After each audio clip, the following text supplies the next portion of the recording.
আজ আমাদের চতুর্থ দিন। আজ আমরা এলিফ্যান্ট ফলস দেখতে এসেছি। চারপাশটা দেখুন।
এলিফ্যান্ট ফলস হলো একটি মনোমুগ্ধকর জলপ্রপাত যা শিলংয়ের পর্যটনের একটি অপরিহার্য অংশ। এলিফ্যান্ট ফলস শিলং শহর থেকে প্রায় 12 কিলোমিটার দূরে অবস্থিত। এলিফ্যান্ট ফলস অন্যতম দর্শনীয় পর্যটন স্থান। জলপ্রপাতের একপাশে হাতির আকৃতির পাথরের উপস্থিতির কারণে ব্রিটিশরা এই জলপ্রপাতটির নামকরণ করেছিল এলিফ্যান্ট ফলস। এই পাথরটি 1897 সালে একটি ভূমিকম্পের কারণে ভেঙে যায়। পুরো উত্তর পূর্ব ভারতের সবচেয়ে জনপ্রিয় জলপ্রপাতগুলির মধ্যে একটি হলো এলিফ্যান্ট ফলস।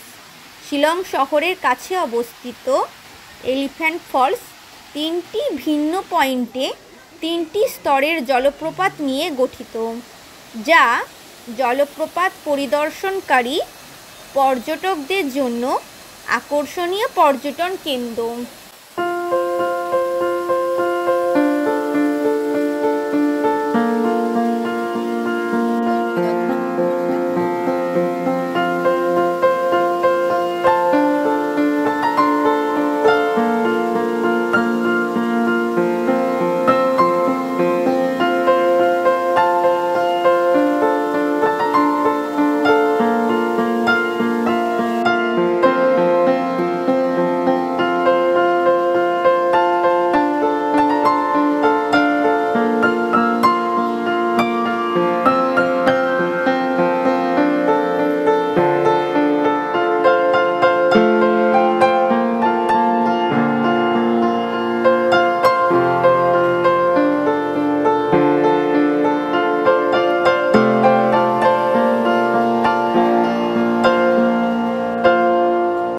স্থানীয় খাসি লোকেরা এই জলপ্রপাতটির খাসি ভাষায় নামকরণ করেছিলেন কা খেদলাই পাতেং খোশিও, যার অর্থ 3টি ধাপের জলপ্রপাত, যা মোটামুটিভাবে 3টি স্তরকে বোঝায় যার উপর দিয়ে জল নেমে যায়। কারণ এই এলিফ্যান্ট ফলস পরপর 3টি মুগ্ধকর জলপ্রপাত নিয়ে গঠিত। 3টি জলপ্রপাতের মধ্যে প্রথমটি ঘন জঙ্গলের মধ্যে দিয়ে বয়ে চলেছে এবং এটি খুব প্রশস্ত। দ্বিতীয় জলপ্রপাতটি পাতলা স্তরে হ্রাস পায় এবং জলের স্তর হ্রাস পাওয়ার কারণে শীতকালে এটি প্রায় নগণ্য।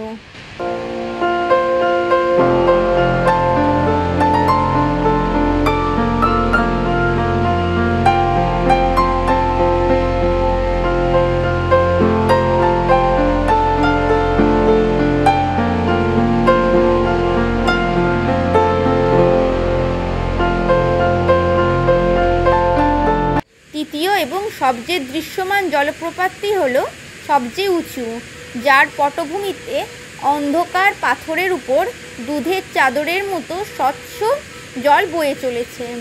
তৃতীয় জলপ্রপাতটি, যা তিনটির মধ্যে সেরা এবং সবচেয়ে বড় জলপ্রপাত, অবিরামভাবে প্রবাহিত হওয়ায় এই জলপ্রপাতকে পিছনের কালো পাথরের উপর জলের পরিবর্তে প্রচুর পরিমাণে দুধের প্রবাহের মতো দেখা যায়।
চেরাপুঞ্জির প্রমাণ হচ্ছে এই ঘন জঙ্গল, আর কিছু না, বৃষ্টি নেই। আরে যাই কি করে, চাকার মাধ্যম দিয়ে চলে যায়? ওই ওপাশে না, ও অটোমেটিক তুলবে, তোমাকে নিয়ে চলে যাবে, শুধু তোমাকে ধরে রাখবে। ও খাতে এমনি হাতছাড়া হয়ে যাবে, ভয় চলবে, হাতছাড়াও পড়বি না তুই মধ্যে। চল আমরা করি এটা, পড়ে যায়, সাবধান।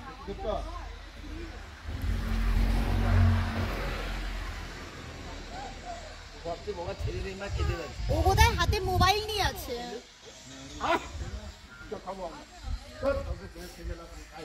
হ্যাঁ, হতেই পারে।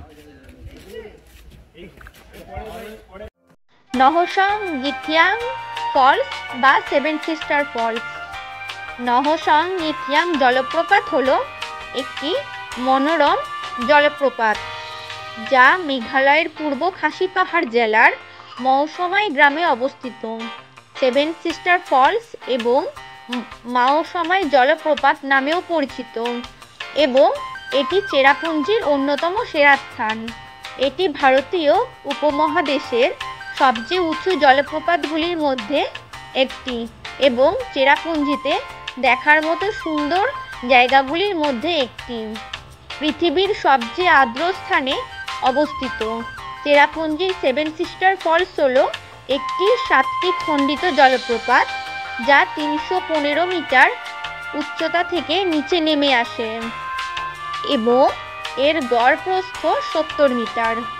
খাসি পাহাড়ের চুনাপাথরের চূড়ায় জলপ্রপাতটি কেবল বর্ষাকালে ডুবে যায়। জলপ্রপাতটির নামটি এই অর্থে প্রতীকী যে এটি ভারতীয় উত্তর পূর্ব অঞ্চলের 7টি রাজ্যকে চিহ্নিত করে। জলপ্রপাতের 7টি অংশ উত্তর পূর্ব ভারতের আসাম, অরুণাচল প্রদেশ, মণিপুর, নাগাল্যান্ড, ত্রিপুরা, মিজোরাম এবং মেঘালয়ের এই 7টি বন রাজ্যের প্রতীক।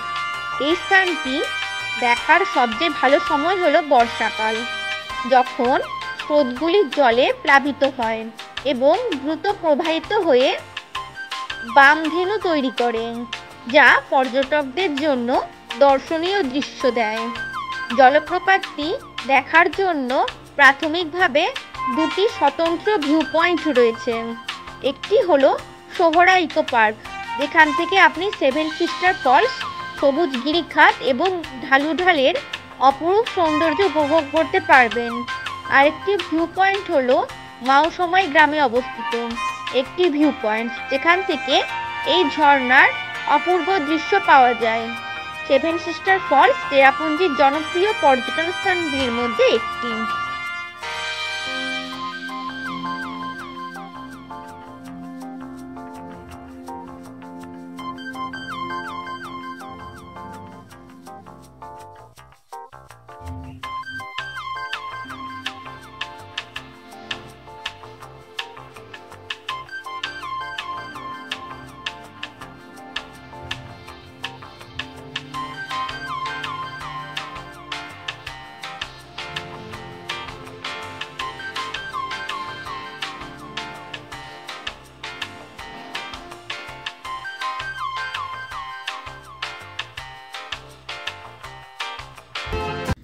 চেরাপুঞ্জির মাওসময় গুহা আসলে একটি লাইমস্টোন বা চুনাপাথরের গুহা।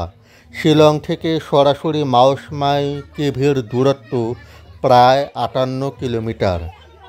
দেশের দীর্ঘতম 10টি গুহা এবং আরও সবটি মেঘালয়ে অবস্থিত। মাওসময় গুহা যাওয়ার পথটি একটি মনোরম ঘন জঙ্গলের মধ্যে দিয়ে অল্প হাঁটা পথ, যা প্রতিনিয়ত পাখির কিচিরমিচির এবং পোকামাকড়ের চিৎকারে ভরা।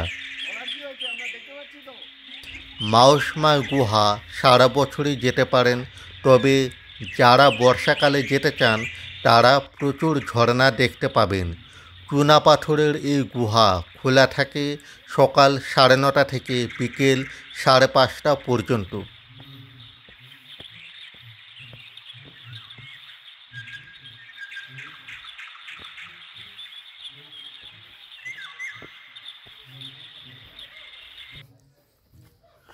দক্ষিণ মেঘালয়ের অনেক পাহাড়ে চুনাপাথরের স্তর দেখা যায়। বৃষ্টিপাতের জন্য মেঘালয়ের বেশ সুনাম রয়েছে। বৃষ্টির জল কার্বন ডাই অক্সাইড অথবা মাটির কার্বনের সংস্পর্শে এসে মৃদু অ্যাসিডে পরিণত হয়, ফলে চুনাপাথরে তৈরি হতে থাকে অসংখ্য ফাটল। বৃষ্টির জল সেই ফাটলগুলিতে ঢুকে গেলে শুরু হয় রাসায়নিক বিক্রিয়া এবং চুনাপাথর ক্যালসিয়াম বাইকার্বনেট যৌগে রূপান্তরিত হয়, তারপর মিশে যায় বৃষ্টির জলে, যার ফলে ফাটলগুলি আকারে বাড়তে থাকে এবং এইভাবেই তৈরি হয় চুনাপাথরের গুহা। ভিতরে আমরা গুহার ভিতরে ঢুকেছি। খুব দুর্গম পথ, পাথরের রাস্তা।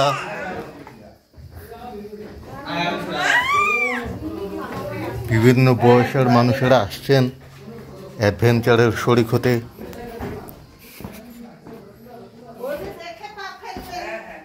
সব নিচে থেকে আসবে, চশমাটা খোলো তুমি চোখ থেকে।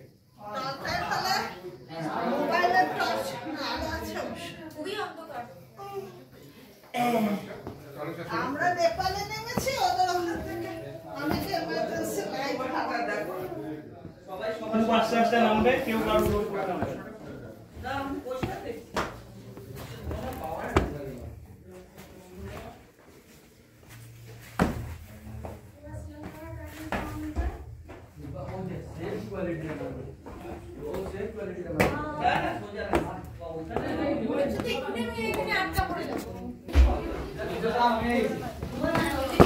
আরে জল আছে।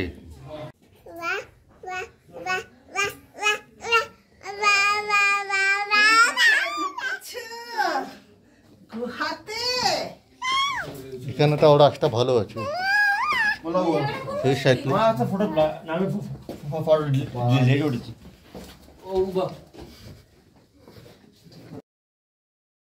এইখানে একটা ছবি তুলে নে। ভিতরে সরু বলে তোর একটা ছবি তুলে- আর হবে না, তো যদি আর এই দেখো তো হ্যাঁ, আর যাও। যাব না, আটকে গেছি। সরু রাস্তা এটা দিয়ে যাওয়া যাবে না। না যাওয়া যাবে না, আটকে আমি গেছে। যেতে পারবো। চল ওপারলারা পারবে না।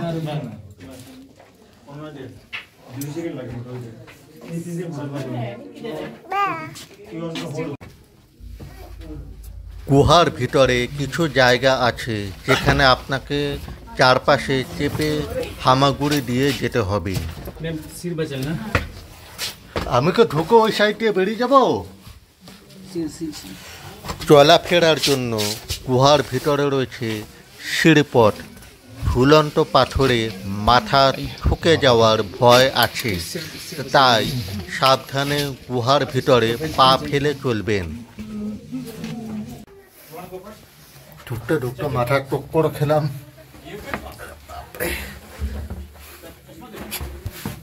না না এটাই ন্যারো পাস বাকি হওয়ার কথা না কিছু ন্যারো এটাই ছিল হ্যাঁ রিয়া আসবে। বাকিটা কি ফেরত গেছে হ্যাঁ, বাকিরা ব্যাক করছি। ঠিক আছে ওই একটাই রাস্তা ছিল। হ্যাঁ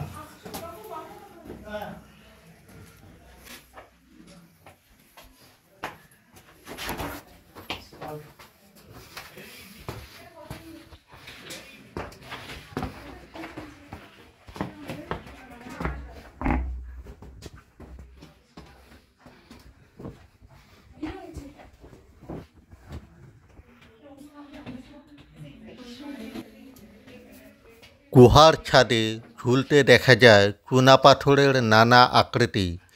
ঝুলে থাকা এইসব আকৃতির নাম স্ট্যালাকটাইট।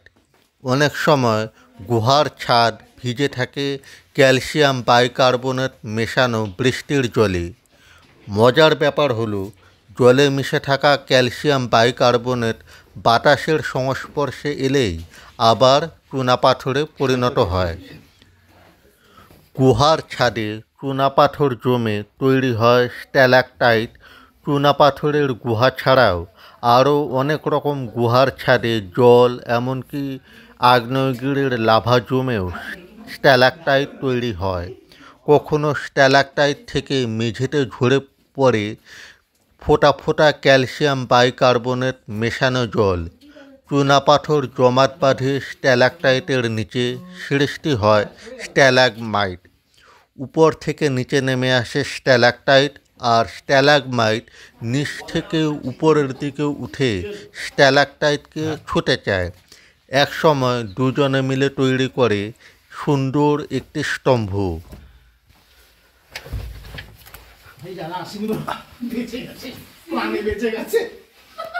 হ্যাঁ, আসা যাবে, বসে বসে আসা যাবে।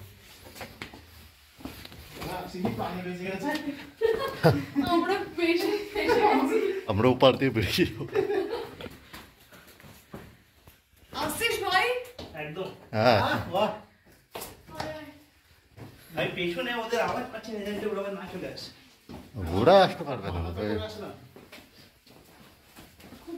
চলাফেরার জন্য গুহার ভিতরে রয়েছে সিঁড়িপথ। এবার খিদেটা বাড়ে ঝুলন্ত পাথরে মাথা ঠুকে যাওয়ার ভয় আছে, তাই সাবধানে গুহার ভিতরে পা ফেলে চলবেন।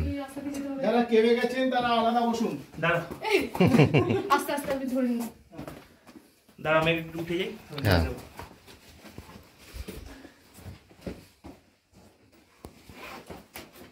ভাইরে বাপরে বাপ, দেখে হবে? ডেঞ্জারাস। হ্যাঁ, হয়ে যাবে। হবে হবে এখন তো না হয় উপায় নেই, যেতে তো হবে। হবে, হাত ধরো এটা হবে, স্টেপ আছে। চলে।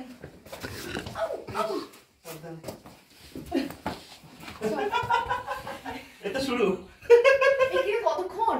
যাই না ও শিট, আমি ঢোকার আগে শুনলাম 500 মিটার এরকম। একটা জায়গা থেকে আরেকটা জায়গা 150 মিটার দেখালো না ডিস্টেন্স। 500 দেখালো না? না, ও 150, তাও তো ঠিক আছে। মানে এন্ট্রি আর এক্সিটের মধ্যে যদি রিটার্ন যেতে হয় সেই লাইটটা এমন পড়েছিল মনে হচ্ছিল না বাইরের রাস্তা।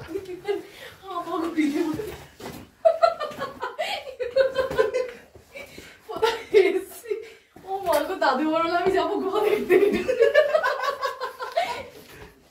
দাদু আসলে দাদু যদি আসতো, দাদু যদি বলে না আমি লাঠি ধরে যাবো। ও মা গো, এখানে তো স্টেপ আছে। এবার সিচুয়েশন মনে হচ্ছে ঠাকুর খেলা করতে। আমি জীবনে আর খাতরা কা খেলে খেলবো না ভাই। এসছি আলো দেখা গেছে। আরে খাতুন কি ছিল আগে হবে। এটা কি আলো নাকি এক্সিট বুঝতে পারছি না। একদিন দেখা গেছে।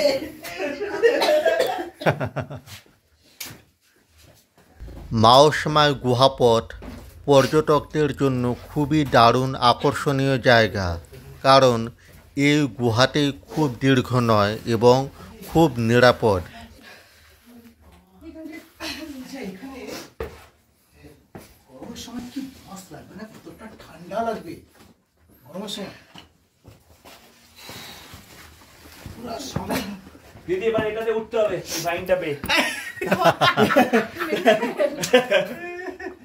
তাহলেই বেরোতে পারবো। গলা শুকিয়ে গেছে। হ্যাঁ লজেন্স দাও, লজেন্স দাও।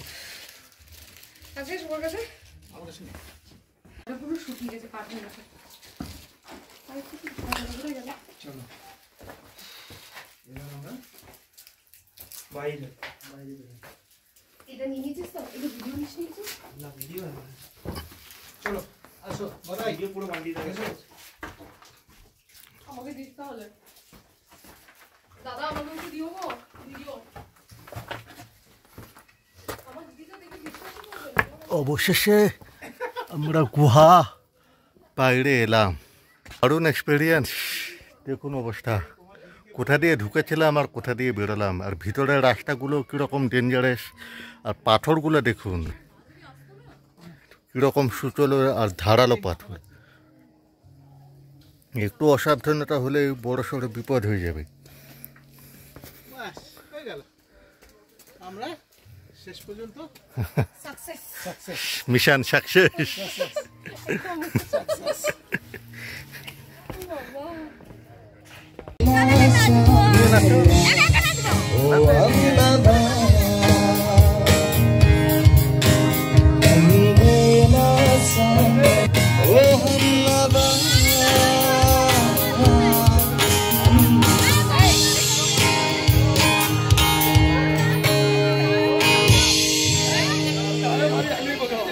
তুমি ঘোরো ঘোরো।